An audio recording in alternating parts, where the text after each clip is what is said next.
feel like you're doing all the right things, you're eating well, you're exercising, you're trying to take care of yourself, but you're not seeing the results that you want. Or if we're being honest, maybe even feeling worse. Well, then today's episode of Empower Your Menopause is absolutely for you. So welcome back to the show. It's James Ellis here, functional nutritionist.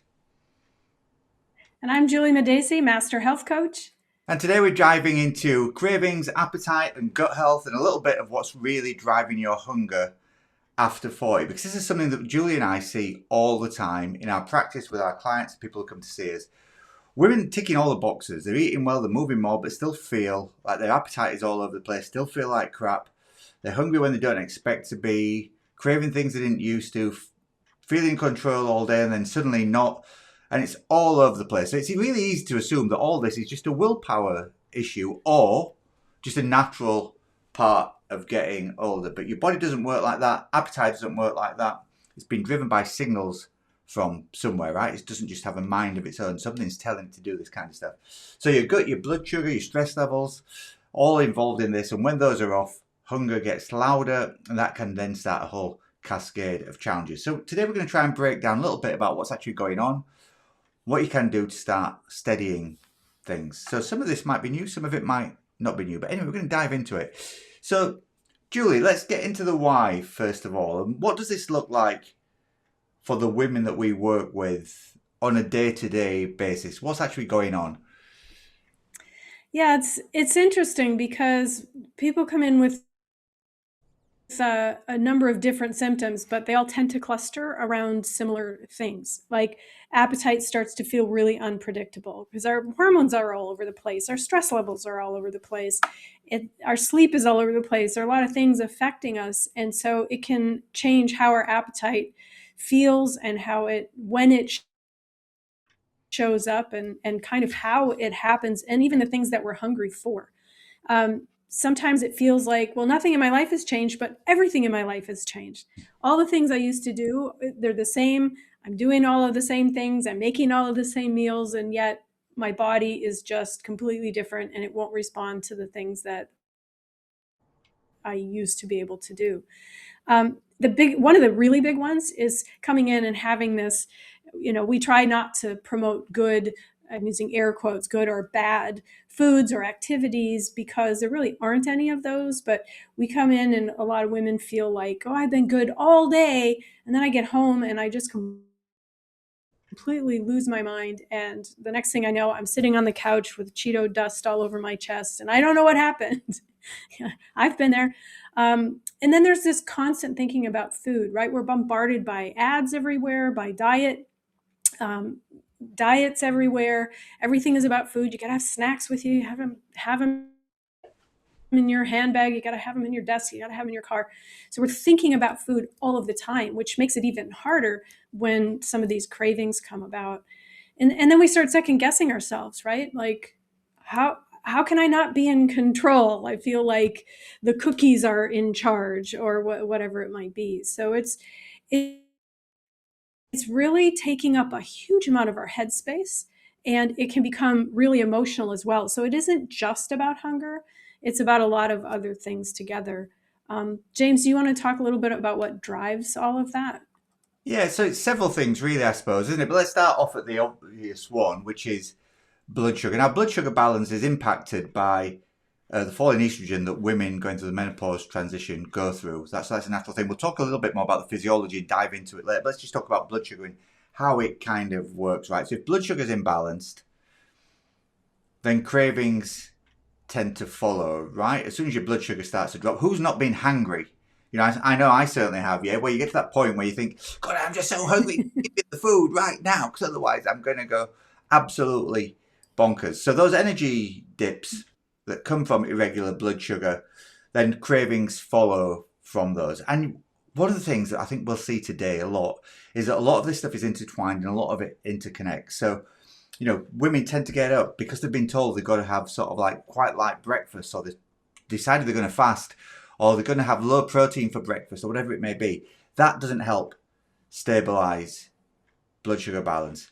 Healthy meals that don't really provide any kind of satisfaction. Again, the healthy is in air quotes, right? When we say healthy, we talk about people's perception of things. So they put together this plate, but if that's just a load of salad leaves and not very much else, maybe a tiny little bit of protein, that's not really satisfying, and it leaves people sort of like with imbalanced blood sugar balance. And then obviously, when this is up and down, we tend to get these two periods that are really critical, sort of like crash points, I guess. One is sort of like 11 o'clock-ish in the morning. The other one is about 3 p.m.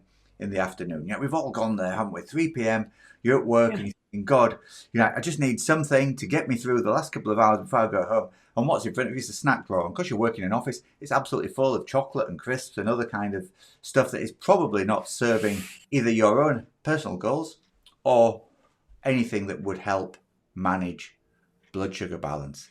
And so the truth is, if your energy's up and down, your appetite's going to be too. And that is where blood sugar balance comes into this a little bit. So we're just skirting around that a little bit. We'll dive into it a little bit more further on. It's obviously not the whole story, but let's talk about something that is a huge, huge, huge part of the picture. And we're seeing it more and more often, that this is often the underlying challenge when it comes to women over 40's health. Let's talk about gut health, because I think that's really important. So Julie, what have you got to say about that?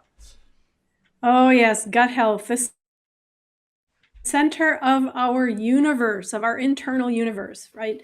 It drives absolutely everything. And I think we don't give it our gut, our digestive system, enough credit for all of the work that it does for us.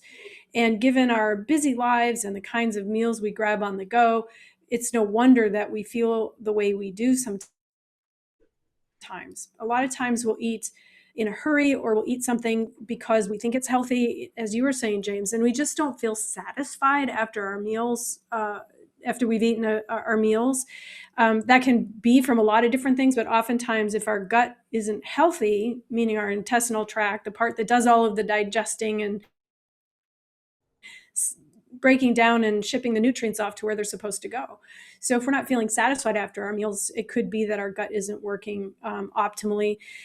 Most of the women we work with today have diets that are pretty low in fiber, or at least very low in fiber diversity. And just taking a fiber supplement isn't really the answer. While it's supportive, we have to look at the diversity of the different kind of fibers that we take in, because that feeds all of the important bacteria, the microbiota in our gut. Our gut really influences, hugely influences our appetite and our cravings. Our gut is sending signals out to our body. It's helping us produce all of the things that our body needs. And if we're not digesting properly, if we've got some leaks in our gut lining, if we're not processing food the way we need to, it can really have an effect on our health. And our immune system is about 70% in our gut.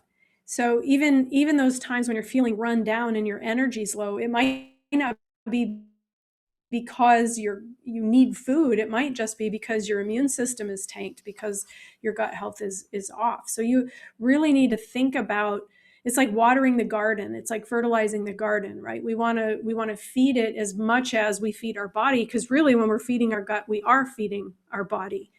So if your gut isn't in a good place, if it's not doing all the right things and it's not functioning optimally, then your appetite signals aren't going to function optimally either. And it'll be harder to tune into your body to understand what it really needs. And then, on top of that, you think about all the things we're doing in our lives and how much stress affects us. So James, I'm going to hand that one over to you, because I know it's a favorite topic, our broken record Good old topic. favourite topics of stress and sleep. Shall we dive into these once again? Uh, But the truth is, that, like I said before, all these things are interrelated in a way, right? So gut health being at the core of it, your gut health affects your blood sugar balance. As you said, it affects your immune system. It affects your stress levels. We've all heard the term getting butterflies in the tummy. When we're stressed out, we can feel that in our guts, right? And so, again, interlinked. What is it? 80-90% of your serotonin, your feel-good hormone, is produced in your digestive tract. And so once the gut's off, everything else is off as well. So let's talk about stress and sleep then. So, yeah, we've said this loads of times before, and I hate to keep banging on singing the same tune again and again and again. But stress is a real challenge for women at this time of life because we know they've got busy lives, and we know that society tells them they've got to be busier, and we know that adverts that they read tell them they've got to be better and fitter and healthier and have better skin and have amazing hair and all this other kind of pressure that's in there as well. So that all drives stress, right? And in many of us, high stress, not in everybody, some people, stress totally switches off the hunger signals. But in many of us, stress drives a need, a want, a search for quick energy. And so you're trying to get more and more food in. So lots of people, when they're stressed, stress eating, it's a big thing, isn't it? Lots of people talk about it all the time. And then, of course, you've got poor sleep as well, because stress is high. Generally, if the hormonal changes that happen will affect sleep for a woman at this age as well. And when you've got poor sleep, then you're also not regulating your hunger signals very well. So that increases your hunger. So now we've got stress and we've got sleep playing into things. What do those two, what happens when we're tired and we're grumpy? We tend to make bad decisions. Not because we want to make bad decisions, but because, we're tired and grumpy. It's pretty simple, right? Who, when they're feeling off, you're either exhausted or you're stressed to heck, who doesn't make poor choices in their life? Whether that is reaching for something that doesn't serve you from a food point of view, or you're having an extra glass of wine at night, or whatever it may be. And so decision fatigue comes into play when stress and sleep. So that busy life thing is a real challenge for many people. And people talk about it being emotional eating, and really it's not a weakness, emotional eating. Often it's about the context of where it's all taking place. So against that big backdrop of all those stresses that I talked about, is it any wonder that some of us when we emotionally eat, we tend to grab the fuel that's the sort of like quickest, easiest to get a hold of. So when stress is high, sleep is off, your body's going to push you towards that fast fuel because that's what it's looking for. It's looking for a way out. Yeah, and that's what really the driving of a lot of the cravings that come. So when it comes to hunger then, let's talk about one thing that I find surprises many, many people, but it's absolutely, so when you look at it in black and white, it's a real given, and that's underfueling. How many women are under eating from a calorie point of view, often without realizing it, but often because they've been on one of those 140 gazillion diets that women tend to go through in their lives. So Julie, talk us a little bit through why underfueling is actually a challenge then when it comes to hunger, when it comes to all the things we've been talking about. Yeah, 100%. And this is, as you said, it's a really surprising thing when women come to terms with it. As a matter of fact, in one of our recent group calls in our club, Fabulous Beyond 40, somebody was saying, I've been really intentional about portions and the way I'm eating and filling my plate. And she was surprised at how much more she's eating, but how much less she's craving Yeah. because she's actually getting the fuel she needs in her meals. And it's so counterintuitive because we've been had diets shoved at us. The stat that we've read most recently is the average woman in her adult lifetime will go on 126 different diets, which doesn't really leave very much room for not being on a diet. No. So we have this mentality of I need to skip a meal to make up for something I ate, or I need to restrict myself because I'm going to go out to dinner later, or because I was quote bad, right? For whatever reason that might be. So especially with intermittent fasting being such a hot topic, a lot of women are skipping meals and saying, "Well, I'm just intermittent fasting," but it needs a lot more structure than that. And that results often in not getting enough protein. And we have to have enough protein.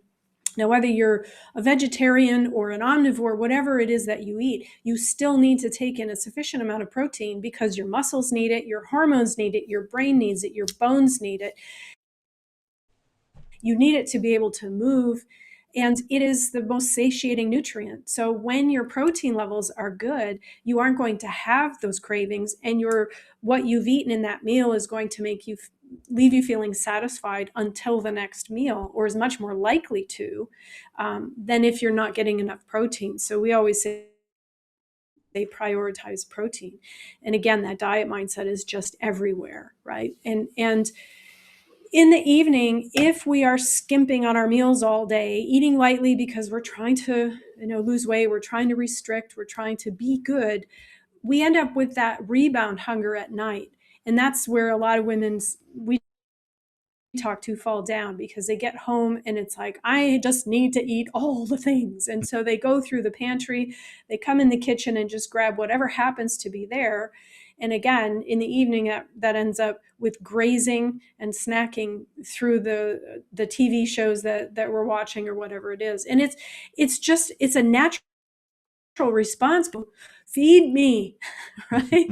So we need to realize that a lot of times it's not that we're eating too much, we're not eating enough earlier in the day to keep our energy stable, so that we don't end up with this roller coaster of cravings and hunger and eating. And then, as you said, James, being so tempted to just reach for whatever's available.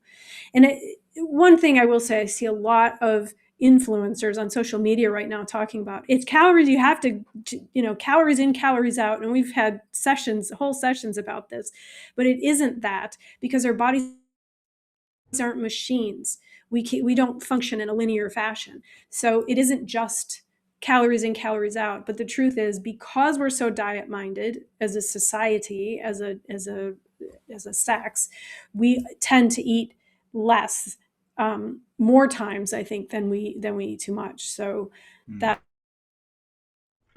that's what we see frequently with the women we work with. So then when you put that all together with our changing physiology, I'm handing this one over to you. Yeah, well, I mean, before we go into that, the calories in, calories out thing, it's interesting that that's coming back full circle, isn't it? Everybody's going, oh, yeah, yeah. And we can't ignore the fact that laws of thermodynamics exist. There is an element of calories in, calories out that's involved in weight loss and blood sugar management Sure. and all the other things that we've talked about. But the actual circumstances and context around it is so much more nuanced, obviously. And even if we were machines, you look at the average car, you put poor quality fuel into it, that car's internal mechanisms over time are going to bung up. And then when you try and put some good fuel into it, it's not going to work until you've cleaned the internal mechanisms out. So, sort of like the analogy actually runs all the way through this to a point. Now, when it comes to midlife physiology that you mentioned, and I realise that I diverted off track there, so let me try and pull it back on. Midlife physiology, the key thing there is what happens in midlife is hormonal changes. They happen. That is the way that women are built. Yeah. And the key hormone that we all know changes is estrogen, along with progesterone and a few of the other sex hormones. But estrogen is the one that tends to drive most of the symptoms, because estrogen is so protective against so many different things. And so it affects your muscle mass, it affects your bone mineral density, it affects your insulin sensitivity, which in turn affects your blood sugar balance. It affects your gut health, it affects your appetite signals. And so you've got lots of other challenges as well. And then midlife adds another challenge, which is why we really need to start looking at this with a different approach and with different context and more nuance. And it's one of the reasons that gut health comes into this. And it's also one of the reasons why, quite often you can have two women who've got eating exactly the same thing, exactly the same inputs when it comes to sleep or activity or whatever it may be. And the results of that will be very, very different based on what's going on internally, what's going on inside from a gut health perspective. And then if you throw in, obviously, the lack of the drop in estrogen as well, then that affects it even more. So I think we're coming back to this idea then, once again, that gut health is so, so, so important, why it's so central to this. So let's dive into what can we do about it, Julie? What are some levers that listeners who are listening and thinking, I recognise some of this stuff. Okay, guys, you don't want me to go on yet another diet. What do you want me to do? So let's talk about what people can do. What are some levers that they can pull, Julie? Okay, well, we want to focus on the gut first, because this is where we're going to fix a lot of the issues that women are experiencing. Number one, protein. Get a palm-sized serving of protein, 25 to 30 grams of protein with each meal. And is each meal, breakfast, lunch, and dinner, ideally, because it's going to stabilize your appetite. It's going to help you stay feeling satisfied for longer, and it's going to feed the things that your body needs. We're going to make meals more satisfying because the protein helps there, but so do healthy fats and diverse sources of fiber. And we can do a whole session just on fiber alone because Mm. it's so important and there's so many different kinds. But don't just think about, you see all these pre-made meals in the freezer section, light and healthy, right? Again, in air quotes. And that isn't necessarily the way you want to think about eating. You don't want to feel like you have a brick in your belly either. But eating the right mixture of things can leave you feeling satisfied without feeling heavy, and it also is going to give you that energy to get through until your next meal. Because if we're eating enough at our meals, we aren't going to need snacking throughout the day, and that's much better for our blood sugar for a whole variety of other reasons. So feeding the gut, that fiber diversity we talked about, 30 plants a week. And that isn't just fruits and vegetables, by the way. That's also grains and beans and legumes and nuts and seeds. It can be Herbs. 30 and herbs. Yeah. Even And coffee is plant food. yeah, yes, yes. So we have a lot of options when it comes to, as we say, 30 plants. And I think that's an easy thing to get mixed up because people think, oh, vegetables, actually 30 vegetables in a week. No. And I was talking to a lady the other day and she said to me, oh, 30 vegetables, where do they come from? I was like, well, when you cook a Sunday lunch, what do you have on your Sunday lunch? Well, I have potatoes and I have some carrots and I have some broccoli and I have some cauliflower. I was like, okay, so you got about 5 there.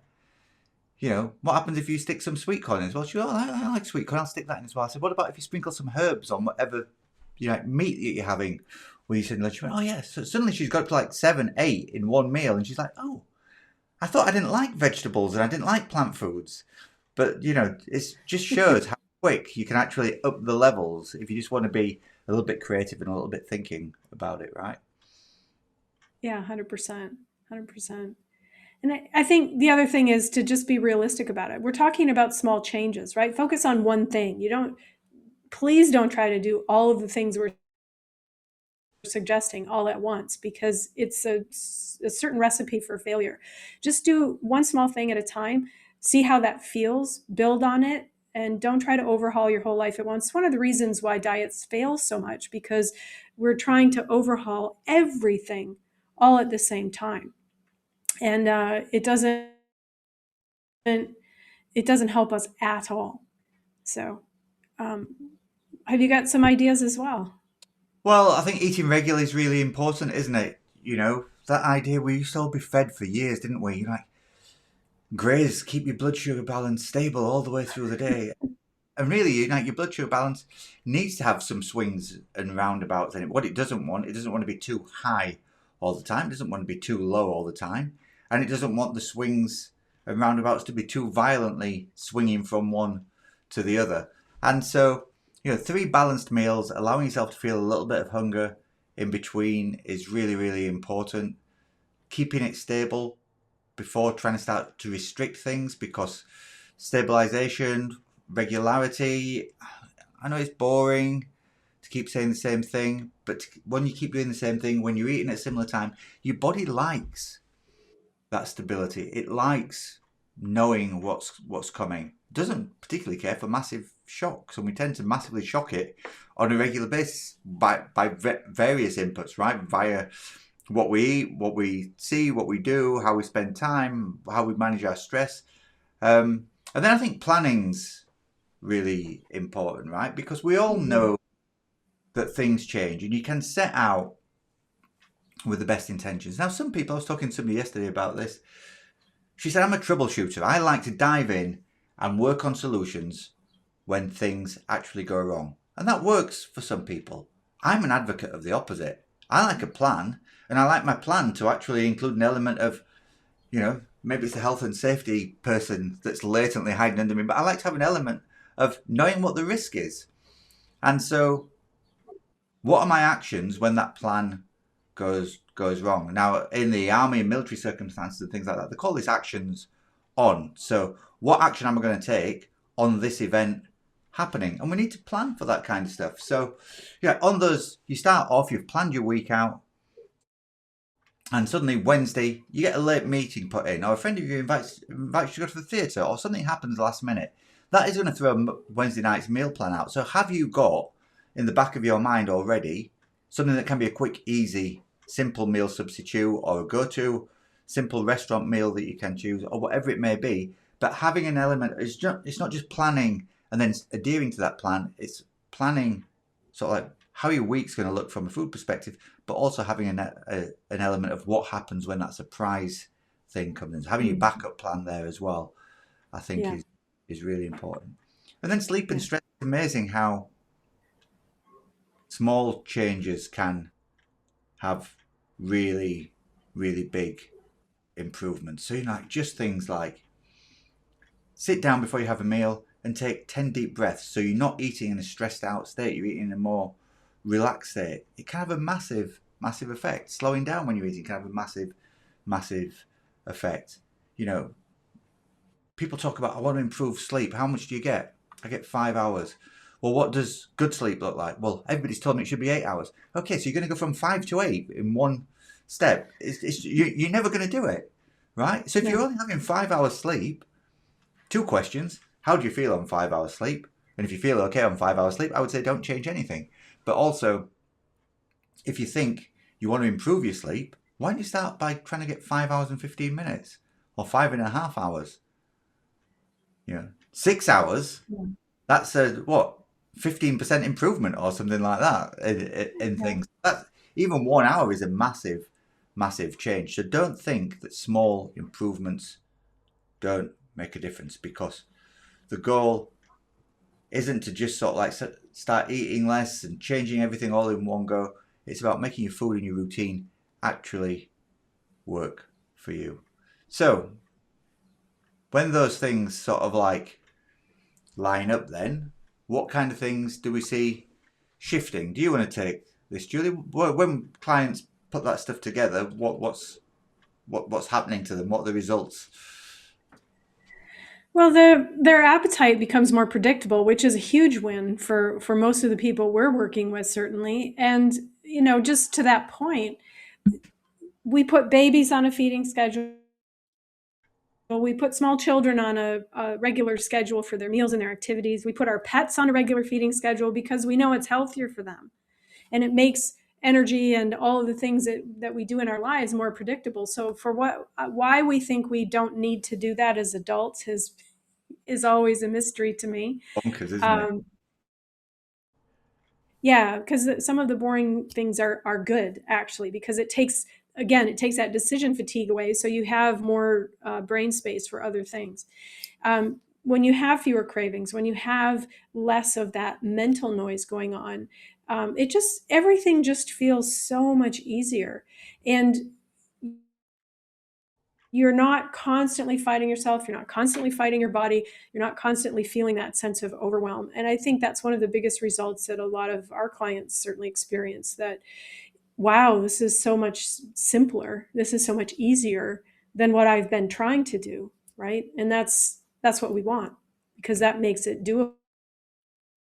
So it isn't about trying to control food, it's about regulating all of those factors that we talked about that are driving the appetite. And that way, our body will naturally gravitate toward the things that it wants and needs. We just have to learn how to listen.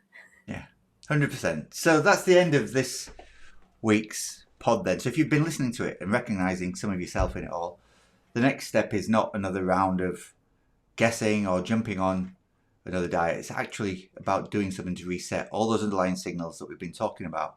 And that's something that we focus on in our all new gut health reset program. It's going to help you improve how your gut is functioning, stabilize your appetite, start getting your energy and hunger working for you instead of against you. Because once those signals start to settle, everything else is going to get much, much easier. So if you want to check that out, head to guthealthreset.com. And of course, we'll put the link in the show notes before. You can sign up to a 4-week level 1 course for just £49, which I think is about $70 last time I calculated it. We also have a level 2 course for those people who have some deeper challenges when it comes to their gut health. You do need to do level 1 as a prerequisite to level 2. So so you need to do 1 and 2 if you're going to do 2. But start off with 1. It's a great place to start. And of course, if you enjoyed this episode, don't forget those usual things that every single person says on the internet. Give us a like, give us a share, or point a friend who needs some support in our direction. We'll see if we can't help you out and we can't help them out. So that's all we have time for this week. We'll see you next time. In the meantime, it's been Julie and James from Fabulous Beyond 40. Stay strong, stay fabulous. We'll see you next time. Take care. Bye, everyone.